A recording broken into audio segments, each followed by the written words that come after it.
Yeah, Priscilla Rivas was actually deported under the Obama administration. She had been in the U.S. for 22 years and now hasn't been back since. Her own experience motivated her, and she now works at Otro Lado, the other side, at the Deportee Welcome Center in Tijuana. Sí.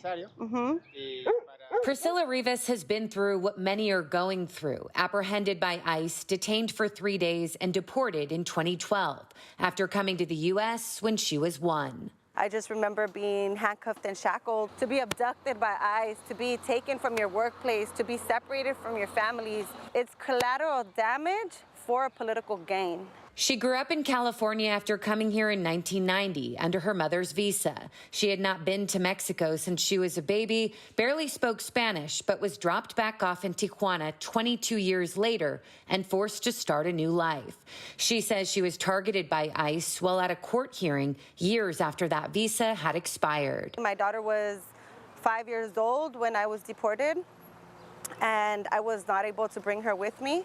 I remember the judge telling me that if I brought her with me, I would be depriving her of her American rights. That daughter is now 19, still living in California and scared for her own citizenship, even though born in the U.S. Priscilla also has a 9-year-old daughter living with her in Mexico. She was born years after her mother's deportation and barely knows her sister. Knowing that I have 2 daughters on ambos lados, on both sides of the border, and them not being able to have that relationship, to have that closeness as sisters should, tears me apart. She says there are generations of trauma victims.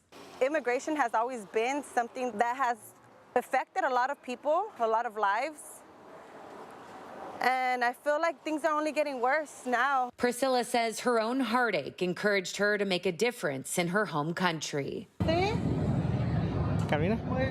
She now helps people like herself. And this is where I'm present. This is where I'm needed. This is where my life has unfolded. My family has been chasing the American dream for such a long time. She says just this year, hundreds of people have sought help at the Deportee Welcome Center in Tijuana because during immigration raids, they are not given time to organize their finances, children, pets, or even grab clothes. When somebody crosses the border, this is not the end for them. This is barely the beginning of their brand new chapter. The organization Otro Lado helps deportees with their immediate needs, like getting an ID or medication, then identify pathways to education or work, knowing they may never return to the U.S. I always tell folks it's a chance to reinvent yourself if that's what you choose to do. So while she says there are a lot more resources available since her deportation, there's still more we can do. And for those here undocumented, Priscilla says regardless of citizenship, you have a right to have your plea heard in immigration court. Reporting for CBS 8, I'm Jenny Day.